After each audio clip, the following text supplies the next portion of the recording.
Assalamualaikum warahmatullahi wabarakatuh. Berikut akan saya jelaskan tentang program linear.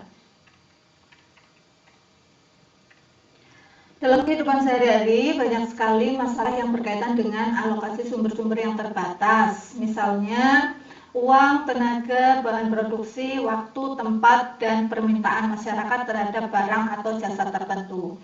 Nah, bagaimana memanfaatkan sumber-sumber yang tersedia itu untuk menetapkan jenis dan jumlah barang atau jasa yang harus diproduksi, misalkan pada perusahaan ya, agar mendapat keuntungan yang sebesar-besarnya. Maka untuk menyelesaikan permasalahan tersebut dapat kita gunakan dengan program linear.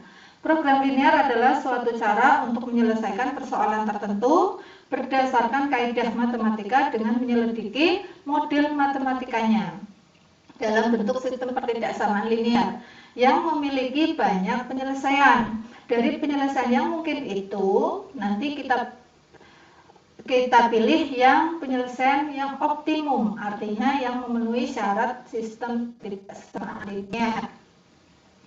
Sebelum ke contoh penyelesaian masalah berkaitan dengan program linear, kita terlebih dahulu mempelajari bagaimana menggambar grafik fungsi linear, menentukan daerah penyelesaian dari sistem pertidaksamaan linear, menentukan daerah penyelesaian jika dibatasi oleh beberapa pertidaksamaan linear, dan yang terakhir nanti penerapan menyelesaikan permasalahan dengan menggunakan program linear.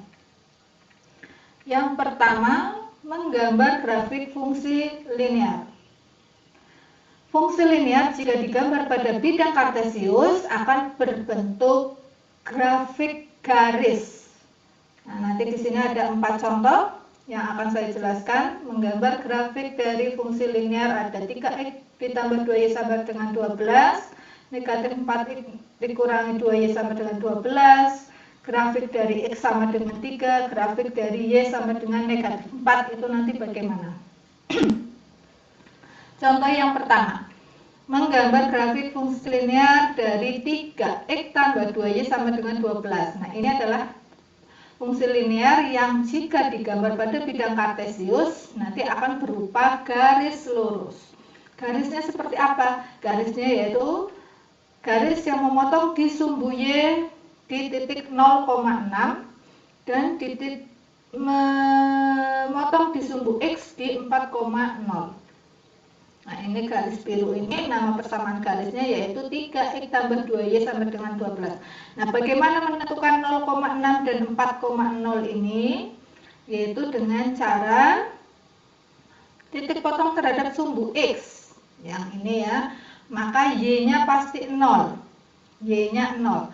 Jika Y-nya 0, X-nya berapa? Maka kita substitusikan ke persamaan garisnya. 3x tambah 2y sama dengan 12, y-nya kita ganti 0, y 0 dikali 0 ditambah 3x, 3x tambah 0 sama dengan 3x, 3x sama dengan 12, x sama dengan 4. Jadi titik potong terhadap sumbu x sama dengan x-nya 4, y-nya 0. Berarti x, y, y-nya x-nya 4, y-nya 0, berarti 4,0. Ini yang 4,0. Sedangkan pada sumbu Y, titik potong terhadap sumbu Y adalah jika X-nya 0. Jika X-nya 0, 0, berapa? Jika X-nya 0, maka substitusikan. X-nya diganti 0. Maka ketemu Y-nya 6. Karena 3 kali 0 sama dengan 0, ditambah 2Y sama dengan 12. 2Y sama dengan 12. Y sama dengan 6. Karena 12 dibagi 2. Jadi titik potong terhadap sumbu Y adalah 0,6. Artinya X-nya 0, Y-nya 6. 0,6. Jangan sampai terbalik ya. Ini X, Y. X-nya yang di depan, Y-nya yang di belakang. Setelah didapat dari mencari titik potong terhadap sumbu X dan titik potong terhadap sumbu Y, yaitu 4,0 dan 0,6, dua titik tersebut dihubungkan. Ini namanya garis fungsi linear yang diminta. Selanjutnya contoh yang kedua.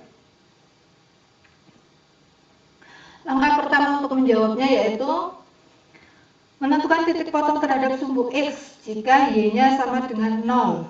Titik potong terhadap sumbu Y jika X-nya yang sama dengan 0. Nah, kita substitusikan Y-nya diganti 0, maka didapat X.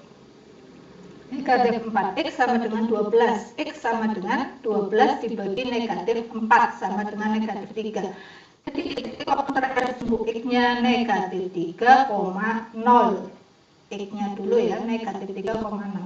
Selanjutnya titik potong terhadap sumbu Y jika X-nya yang sama dengan 0. Gantian ya. X kita ganti 0, 0 dikali negatif 4, 0, maka didapat negatif 2Y sama dengan 12, Y sama dengan 12 dibagi negatif 2 sama dengan negatif 6. Jadi titik potong terhadap sumbu Y adalah X-nya 0, Y-nya negatif 6, 0, negatif 6. Dari dua titik ini, negatif 3,0 dan 0, negatif 6, kita gambarkan pada bidang kartesius. Negatif 3,0 itu di sini, karena titik potong terhadap sumbu X.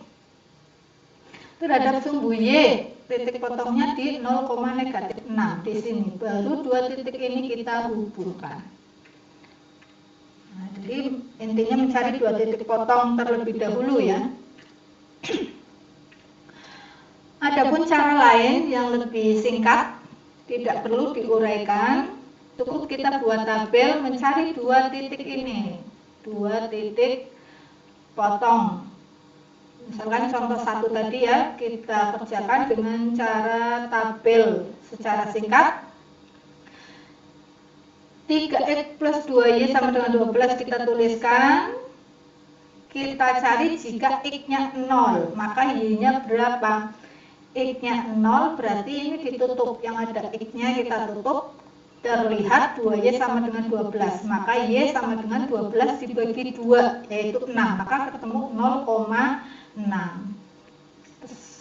Selanjutnya ganti yang tadi X-nya yang 0, sekarang Y-nya yang 0. Y kita tutup, terlihat 3X sama dengan 12, maka X sama dengan 12 yaitu 4.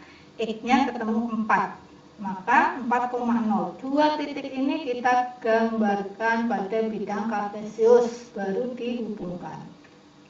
Contoh yang kedua, sama, kita cari jika X-nya 0, Y-nya berapa.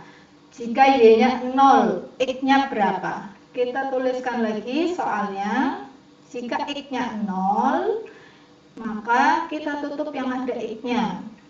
Maka terlihat negatif 2Y sama dengan 12. Y sama dengan 12 dibagi negatif 2, yaitu negatif 6. Maka ketemu 0, negatif 6. Tadi yang 0 adalah X, sekarang gantian yang 0 Y-nya. Y-nya kita tutup, maka terlihat negatif 4. X sama dengan 12. X sama dengan 12 dibagi negatif 4, yaitu negatif 3. Jadi negatif 3,0. Didapat grafik 0, negatif 6 di bawah, negatif 3,0 di sini ya, baru dihubungkan. Ini garis dari negatif 4X dikurangi 2Y sama dengan 12. Selanjutnya, gambarlah grafik dari X sama dengan 3. X sama dengan 3 juga jika digambarkan berupa garis. Garisnya seperti apa? Nah, X sama dengan 3 itu jika digambarkan garisnya berupa garis yang sejajar dengan sumbu Y. Jadi di sini X sama dengan, tetapi sejajarnya dengan sumbu Y. Memotong di titik 3,0. Nah, ini namanya garis X sama dengan 3. Karena setiap titik yang terdapat pada garis tersebut pasti X-nya selalu 3. 3, negatif 2, 3,0, 3,4, 3,6. Nah, jadi ini dikatakan sebagai X sama dengan 3. Misalkan ada garis lain di sini. Ini nama garisnya adalah X sama dengan 8. Jika di sini ada lagi namanya garis X sama dengan negatif 6. Nah, garis yang berhimpit dengan sumbu Y, meskipun pada sumbu Y ternyata namanya adalah X sama dengan 0, karena pasti X-nya 0, yang terletak pada sumbu Y, X-nya pasti 0. Itu contoh yang ketiga. Selanjutnya contoh keempat, gambarlah grafik dari Y sama dengan negatif 4. Bagaimana garis sama negatif 4? Yaitu garis yang sejajar dengan sumbu X, meskipun Y sama dengan, tetapi sejajarnya dengan sumbu X, memotong di titik 0, negatif 4. Karena setiap titik yang terletak pada garis tersebut pasti Y-nya bernilai 4. Nah, contoh lagi ada garis ini. Berarti ini adalah Y sama dengan 1. Ini adalah Y sama dengan 7. Nah, garis yang berhimpit dengan sumbu X, nama garisnya adalah Y sama dengan 0. Nah, itu 4 contoh untuk menggambar grafik fungsi linier.